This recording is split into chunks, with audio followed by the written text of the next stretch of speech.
In our last episode of The Epic Life of Napoleon, we saw a brilliant young general go on a disastrous and arguably pointless side quest in Egypt. But when he returned to France, he was hailed as something more than a hero, a savior. And the timing was finally right for him to seize power from a government that was in disarray. Now, at 30 years old, he's first consul and wields complete control of France. You would think his rivals would now consider him a great threat, but instead he was scoffed at by other nations. England didn't even recognize him as the leader of France and said they would only negotiate with real royalty. The other European powers viewed Napoleon as just another revolutionary upstart that had emerged from a chaotic and weak French state. But they had completely miscalculated what was happening in France. Napoleon was in fact strengthening and unifying France by the day. And now, if he wants to keep power, he needs to move fast. Austria had taken back nearly everything that Napoleon had won in his first campaign in Italy, and the British were preparing another invasion of France's southern coast, in league with the Austrians. To shore up his power and keep France alive, Napoleon needed a victory, and quick. So he took the rather fragile French army over the Alps to give battle to the Austrians. When Napoleon reached the town of Marengo, he had split up his army and only had about 22,000 men with him. So imagine his alarm when an army of 30,000 Austrians attacked. He was heavily outnumbered, but the battle for Marengo had already begun. He sent a desperate letter to one of his generals, Desai, who had 2 French divisions with him. But Desai was over 13 kilometers away. As the battle raged through the day, the Austrians pressed their advantage, and all looked to be lost for the French. The Austrian general even retired from the battlefield, believing he had secured a victory. But at 5 p.m., Desai rolled up and charged into the Austrian line, reinvigorating the rest of the French troops, who surged forward and soon had the Austrians on the run. It was a narrow victory for Napoleon, but it was all he needed. The reports of another glorious W had reached Paris, and faith in France and Napoleon was bolstered once again among the people. But the victory at Marengo came at a price, as the very general that had saved the day, Desai, was killed, along with thousands more. But at least Napoleon got this cool painting out of the whole expedition, right? From his point of view, the campaign had been quite a success, particularly for his propaganda machine. And now Napoleon was even more secure in his position at the head of France, at least for now. Back home in Paris, on December 24th, 1800, Napoleon experienced a very close call. A cart loaded with gunpowder exploded right next to his carriage, killing 4 people and injuring 60 others. It was a serious assassination attempt, and it nearly worked. However, the whole plan backfired spectacularly because it allowed Napoleon's government to crack down even harder on any political dissent. If you're going to take down Napoleon, you better kill him, because what doesn't kill him makes him much, much stronger. And Napoleon was certainly about to become stronger. With another defeat in Italy, Austria had no choice but to make peace with France. 2 years later, Britain did the same. It was a remarkable achievement. For the first time in 10 years, France was not at war with anyone. Napoleon had risen to power through war, but now he had secured his position through peace. But peace would not last long. This is 1800s Europe we're talking about. Hey, I wonder how Napoleon's marriage is going. Well, Napoleon's family really wanted him to divorce Josephine because it was starting to become clear that she was not going to be able to give him a son, something he was starting to get more concerned about. However, he still really enjoyed her company, and one of the few places he could relax was at her house. She was clearly a source of comfort, guidance, and as Napoleon himself suspected, good luck. It was undeniable that he'd been incredibly lucky on many occasions, ranging from being in the right place at the right time for a promotion, to nearly having his head blown off on the battlefield multiple times. Napoleon believed his ascension to power was destiny, and his self-confidence further affirmed this belief. With everything going his way, why tempt fate by divorcing his good luck charm? As the leader of France, money was no longer an issue, and Josephine was having no problems finding ways to spend it. Now, the wife of a world power spending money doesn't seem all that unusual, but the reason it's noteworthy is the amount she was spending. 725 dresses, 556 shawls, 1,132 pairs of gloves, 1,000 heron feathers. Not sure what those are for. I don't know about you, but I'm never complaining about my wife shopping too much ever again. Historian Adam Zamoyski suspects this was an actual disorder that she had developed from the trauma of her rough life during the Revolution. You know what would be a good idea? Thought Napoleon one day. I should be first consul for life. With all his success, this was hard for anybody to argue with, so France made a new constitution and Napoleon was now consul for life at 33 years old. Meanwhile, the British press were making fun of Napoleon, and this genuinely infuriated him. He would actually read the British tabloids and seriously got his feelings hurt because they called him bony. They were also starting to use their superior navy to mess with the French, and between that and the bony thing, this peace with Britain was sure to end soon. One of the most precarious positions France was in was their American colonies, which they simply didn't have the resources or desire to defend any longer.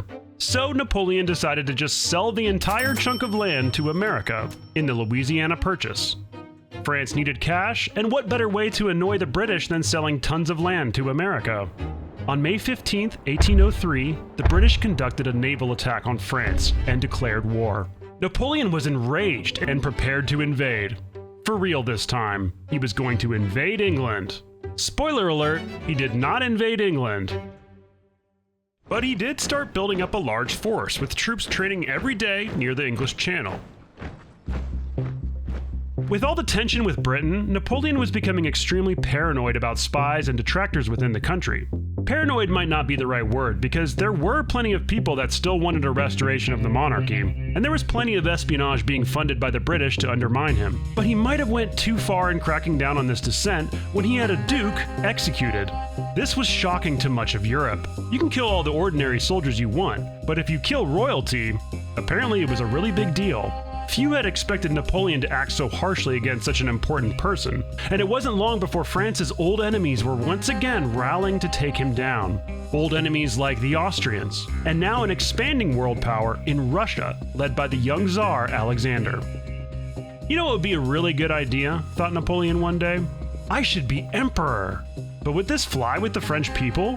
Would they be willing to be led by an emperor now? This was actually something that Napoleon needed to know, so he had his brother and staff constantly surveying the people and testing out the idea with the public to see if it would fly. They ran into little opposition, so the government voted to become an empire, and named Napoleon the first emperor of France. The reactions within France were mixed, but generally accepting. This was Napoleon after all. He had accomplished more for France than the Bourbon kings before him ever could have dreamed of. This was simply the next step in his climb towards ultimate power and control. They actually held an election for Napoleon to become emperor, and the result was like 3 million for and 2,000 against. Which is to say, like all elections during Napoleon's rule, it was heavily rigged and basically a joke.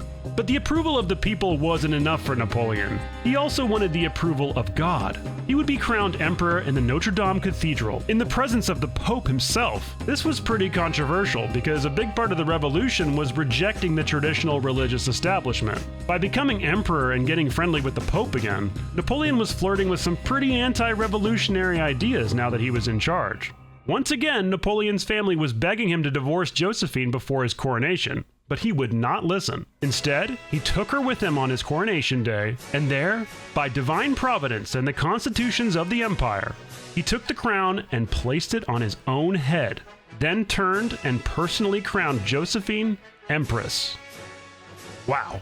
Napoleon was 35 years old and the first emperor of France. Now what? Well, how about some more war? Austria had invaded Bavaria, and Napoleon decided that rather than invading England, it was time to put down the Austrians again. And this time, he would be the one to cross the Rhine. Remember that army that Napoleon had been building up to invade England? Well, it turns out that all that training had turned them into the most elite fighting force in the world. Napoleon renamed them La Grande Armée, or the Great Army, and created the Marshals of the Empire. 14 of his finest generals to carry out his dominating will on all who opposed him. Some were his close friends like Berthier and Murat, and others were threats he wanted to pacify by giving them a higher rank under him. The creation of the marshals was a brilliant move, as it allowed Napoleon to have a network of competent men to oversee his forces and operate all over Europe. He took the Grande Armée, organized in 7 corps, and marched towards Austria. He told everyone that he would be spending Christmas in Vienna. The Grande Armée moved fast, like faster than anyone expected at the time. The whole army was fluid, some units mixing with others, moving at different speeds, and yet at the same time there was cohesion, as each man was ready to form up into the perfect line or square formation the moment it was time to fight. Each unit was perfectly capable of fighting next to an unfamiliar unit, and therefore the army was incredibly flexible and strong. When the baggage train with all the supplies was too slow to keep up with the quick pace of the soldiers, they would simply forage the woods for their own food. They flew across the countryside toward the 50,000 Austrians under General Mack. He was waiting to be joined by an army from Russia, but Napoleon was way too fast. Before Mack knew what was happening, Napoleon had crossed the Danube River and forced him into the town of Ulm, where he was backed into a terrible position and forced to surrender. 50,000 Austrian troops had been captured in just 2 weeks. "I have destroyed the Austrian army just by marching," he wrote to Josephine. But his most brilliant moment was yet to come.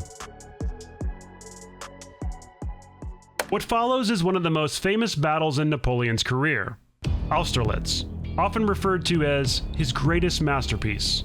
Despite his rapid successes, he was now in a really bad spot. He had just received some terrible news. Our old friend Admiral Nelson had just smashed the French and Spanish Navy at Trafalgar. Nelson died in the battle, but not before he had led one of the greatest naval victories in British military history. France's enemies were delighted to hear the news, and the French people were heavily demoralized. Furthermore, Austrian forces that had been pushed out of Italy were now just to Napoleon's south, and they were threatening to flank him. Prussia was also threatening to join the war against France, so once again, Napoleon needed a victory, and fast. He decided to pretend like he wanted to avoid conflict, hoping to lure in the combined Austrian and Russian forces off the high ground. They outnumbered him with 86,000 strong compared to his 76,000. The night before the battle, he walked through the French camp, encouraging his men that victory would be theirs, and letting them know that he would personally be directing this battle. They shouted, "Vive l'Empereur! Long live the Emperor!" in return. He spent dinner ranting about how modern theater just wasn't as good as it used to be, and that night, he slept like a baby. In the morning, the battle started, and everything went exactly as Napoleon had planned. The Allied army moved in on the French, who appeared to be retreating. Then, on his word, Napoleon launched an intense attack right at the center of the opposing force, and his left wing swung around to outflank them. Confusion and chaos gripped the Allied army, and they started to crumble. But at one point, the Russian guard held strong and threatened to counterattack. That all ended when Napoleon launched a deadly cavalry charge, and a majority of the Allied army was sent into full flight. The Russian Tsar himself, the young Alexander, was forced to turn tail and run as well, in a decisive and humiliating loss to Napoleon, the Emperor of France. Around 50,000 Austrians and Russians were killed, and another 15,000 captured, while only 1,200 Frenchmen lost their lives. It was a quick, stunning, and brilliant victory. Austria was forced to pull out of their coalition with Britain and Russia, and they also had to pay a huge sum of money to France in reparations. This battle effectively ended the last remains of the Holy Roman Empire, and true to his word, Napoleon spent Christmas in Vienna.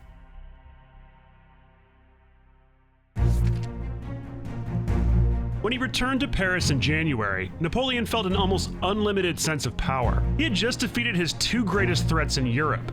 So now it was time to do some really important things, like making sure his court wasn't overpaying for laundry by personally keeping track of every sock, napkin, and bedsheet in a notebook. He checked how much sugar everyone was consuming in his palace, and then researched the market price to make sure everything was all squared up. You know, just normal emperor things. He had the most bizarre schedule imaginable. Actually, calling it a schedule would be generous. He would work absolutely all hours of the day and night if needed, and would sleep in short bursts of 3 hours. He took a lot of long hot baths to recharge, and had a theory that an hour in the bath was as good as a few hours of sleep. He wouldn't eat much in the morning and preferred to have a single bigger meal later in the day, which he would never spend more than 15 minutes on, as he considered the niceties of dinner to be a waste of time. He could absorb insane amounts of information and come up with a solution almost instantly, and it was usually the right one. He had a gift for compartmentalizing his mind to solve the task at hand, then quickly moving on to the next problem without dwelling on the last one. He was kind and generous to his palace staff and would joke around with them, and when he went out in public, he would always take a roll of gold to give out to people as he pleased. While he could lose his temper from time to time, he was quick to calm down and forgive. These quirky little details of his everyday life almost make you forget how brutal he could be. Over the next few years, Napoleon would reach the peak of his power. He won more battles and installed his family members in the various European states that he now controlled. His brother Joseph was the King of Naples, Louis the King of Holland. His sister married Murat, who became the Grand Duke of Berg, whatever that means. The point is, his family and friends were now a part of a new imperial nobility in a way, a dynasty that was beginning with him, ensuring even more entrenched control over all of Europe. At 40 years old, Napoleon would now have more influence than ever, not only in controlling the future of France, but of the entire continent. Not to mention, he had the most powerful army in the world at his disposal. If we stop the story right here, you would probably be wondering how someone in such a perfect position could ever lose it all. There was no one that could bring him down. Well, no one except himself. Because in the next episode of The Epic Life of Napoleon, we'll see some of the most catastrophic and tragic events in world history, and ultimately the dramatic conclusion to Napoleon's life. I said in episode 1, and I'll say it again now, this isn't gonna end well. If you're hoping for a happy ending to a story about the personal development of Napoleon, you're only kidding yourself. The very nature of his personality was propelling him to continue to extend his power. When would he finally extend too far? Find out how it all goes down in the next and final episode in The Epic Life of Napoleon.